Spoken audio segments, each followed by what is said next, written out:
Today is Tuesday, Parashat Shelach Lecha. We're learning from the Gemara in Chok L'Yisrael for today. And this section of the Gemara indicates the great importance of paying attention to what we say and the incredible power of words. And the Gemara goes on here by saying the Amar Rav Kahana, V'amrela Amar Rav Yehuda Amar Rav. This next portion that we're learning here was said by Rav Kahana. It's an opinion that it was actually said by Rav Yehuda in the name of Rav.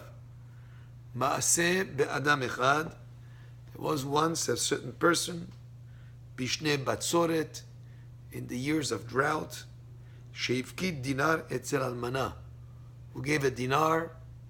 It was a coin of value. He gave it to an almana, to a widow, for safekeeping. V'inichato bekat shel kemach.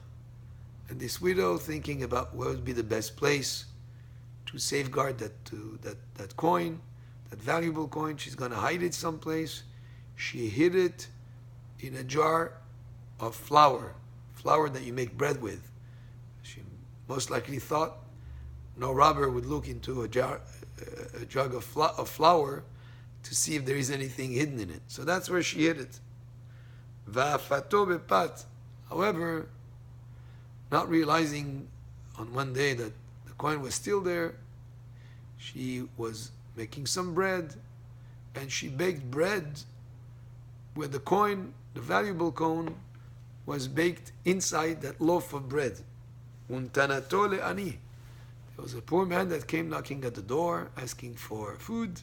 She gave the poor man the loaf of bread with the dinar coin in the bread, not realizing that it was in the bread that she had baked. Le'amim, after some time, Baba ala dinar, the person who put that coin with her to watch over, came back asking for it. Where is my dinar? The Amalai told her, Havili dinari, please give me back my dinar. Well, obviously she looked for it, and the dinar was not in the jug. So what did she do? Amrale, she told him, she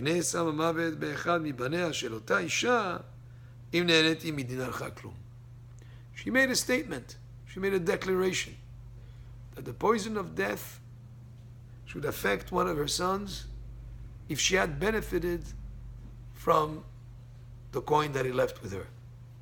In her mind, she had no benefit from that coin, and therefore she felt totally safe making that curse or that statement that the poison of death would affect one of her sons. Amru lo hayu yamim mu'atim ad shemet echad mibanea. They said that just a few days later, one of her sons died. Obviously, that statement that she made, the incredible power of speech, had an impact, and unfortunately, one of her sons died. When the sages heard this, Amru, they said, if someone who takes an oath, who makes a declaration, and she made an oath, even though she made an oath in truth, she didn't benefit at all. If somebody makes an oath, lying, making a false statement, and swearing to it, how much more so he would be punished. But the Gemara still wonders, why was she punished? After all, she made a true statement. She had not benefited from that gold coin. She gave the whole loaf to the poor person, had no benefit from it. So why was she punished? And the Gemara answers, the ishtar shela mekom dinar. Because in that loaf of bread, there was the space, the volume space of the dinar, she saved in flour. In other words, looking at that loaf of bread, it looked, let's say, like a pound loaf of bread of all flour that was baked. Actually, it was missing a minute amount of flour that stayed in her jug, and she benefited from that tiny amount of flour that was remained in her jug instead of being on the loaf of bread.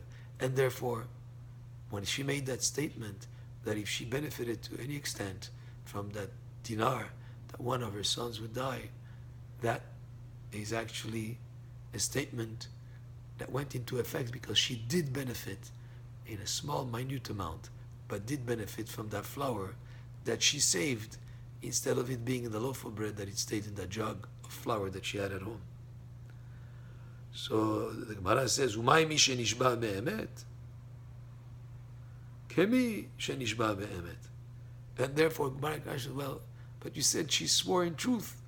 But Rabbi Gemara says, "No, she swore as if it was truth, like if it was truth, because in her mind, it was a true statement. She hadn't benefited because that's what she had no idea that the gold coin was there, but she did benefit." And sometimes people making statements, not realizing that maybe their statement is not fully true. And even if it's true, people have to be very careful with what they say, because the statement that they make might come back to haunt them in a way, to punish them, even if they had no intention. So be careful with what you say. Say only good things, and don't make statements like this lady made ever. And even when a person in the regular course of the day makes statements, I've heard people saying that they felt they were stupid. Well, if they repeat it enough times, maybe it'll make themselves stupid, or people that repeat that they're tired. Well, it's a state of mind, but it's a statement. The words can affect the person. So be very careful with the power of words. And this story in the Gemara illustrates that point.